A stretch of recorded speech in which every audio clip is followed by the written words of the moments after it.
Hi, I am Giovanna Maceter Bianco, and today I will be showing you how to do graphing trigonometric functions. So to start with, this was the function that I was given. It's y equals to 4 sin, open brackets, times 2x minus p over 6, close brackets, minus 2. So first of all, we're going to find the a, b, c, d, which later on will be very useful for us. So basically it goes all in order. So by that I mean that the A is first the 4, which is going to be the number before the sin. Then I have B, which is the first number inside the bracket. C, which is the second number. And then I have minus 2, which will be my ending left. And it's going to be D. So then we can get the amplitude, period, and quadrant. And by that, it's because amplitude is always A. So in this case, it's 4.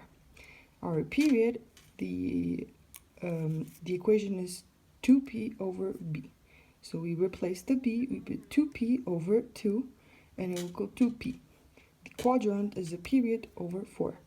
So again, we substitute. We already substitute. Oh no, yeah. So it's p over 4, and it stays like that. So after we have the amplitude, period, and quadrant, we will start by finding the beginning. So first we have to put the equation of bx plus c equals to 0. And then this means that we replace it. So it's 2x minus p over 6 equals to 0.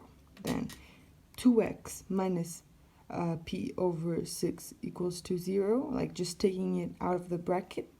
Then 2x equals to p6, and then I divide this side by 2, and I divide this side by 2, so I'm left only with the x here. And my answer will be p over 12. Then for the ending, it's very similar.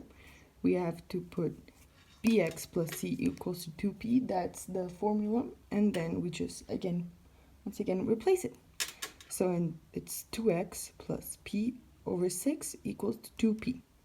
Then 2x minus p over 6 equals to 2p, and then 2x equals to 2p plus p over 6. Then the last step will be we divide this side by 2 and we divide this side by 2. So once again, we are left with just the x. So in this case, my answer will be x equals 13p over 12. And I'm sorry if it's too close, but I hope this is understandable. And next. And the next part, we are going to be graphing it, which personally, I think it's the hardest.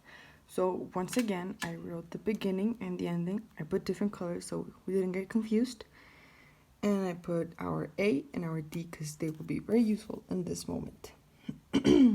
So we start at minus 2 at p over 12 because that's our beginning.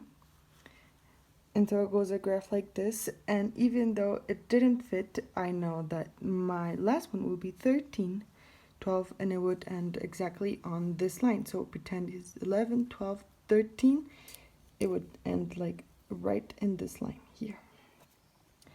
And then for that, we are able to get our domain, which is negative infinite to plus infinite. Our range, which is minus 6 and 2, but we have to put these types of bracket because it's a definite number, right? And then for our max, it's 4 p over 12 and 2 max. Was our max, and our minimum is 10p over 12 comma 6, which it was our lowest, which was in this point, or else it could be 5p over 6, whichever it could be right. And then I did another graph, how it would look if it could all fit, and would be something like this. And by the shape of it, I am able to know that it's a sin plus. So thank you very much. I hope that was useful as well, and have a nice day.